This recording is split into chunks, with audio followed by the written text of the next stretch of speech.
Continuing our in-depth coverage of election night in America now as the numbers continue to pour in, and there's a good chance that we'll go to bed tonight not knowing who our next president will be. Now, that said, the numbers we have gives us plenty to talk about, and toward that end, joining us is veteran political analyst Linda Schacht, who worked in the Carter White House, served as Jimmy Carter's press secretary when he was running for re-election. Linda, what surprises you about the numbers that we've seen so far, really on both sides? Well, on the Trump side, what surprises me is the monster numbers that he's racking up in rural counties across the country. We have seen it in Georgia already, that he is overperforming in those counties what he did in the last election. What surprises me in terms of the Harris numbers is that she is not only holding on to the white non-college voters that Joe Biden held on to, but she is improving and overperforming with white college-educated voters. Well, Linda, of course, all eyes on Pennsylvania, and I'm just watching the numbers come in and just flip-flopping who is ahead. In these critical hours of uncertainty, there's a lot of speculation, a lot of people trying to fill in the gaps with maybe exit polls. But historically, how reliable is that data day of?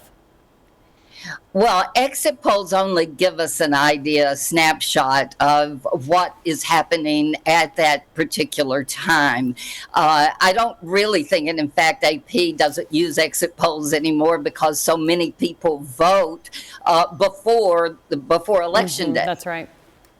But I will say that the trends that we've seen in terms of the issues show that the economy is still number one in people's minds. And if this is 1980 or 1992, when it was the economy stupid, then we can expect Donald Trump to win. Kamala Harris's democracy message was hard for people to get their arms around, but in some of the survey data, it's showing that democracy was the number one issue for about 50% of the voters in that survey.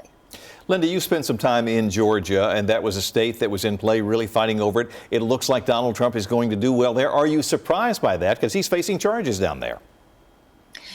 Well, I'm not surprised that it's going to be close. And I tell everyone that you don't really know where Georgia's going until those three important counties around Atlanta come in.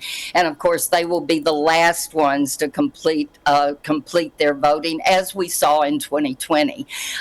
So I'm not surprised that he is running as well as he is because of those rural counties that I mentioned earlier. Well, Linda, do you think the blue wall will hold tonight? Oh, that's the big question. You know, one of Harris's problems in Michigan are the Arab American voters who really wanted her to separate herself from Joe Biden on his position on Israel and Gaza.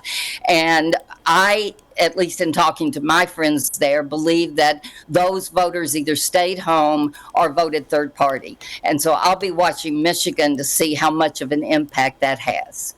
Veteran political analyst Linda Schacht, thanks so much for being with us. I really appreciate what you offer. Thank you.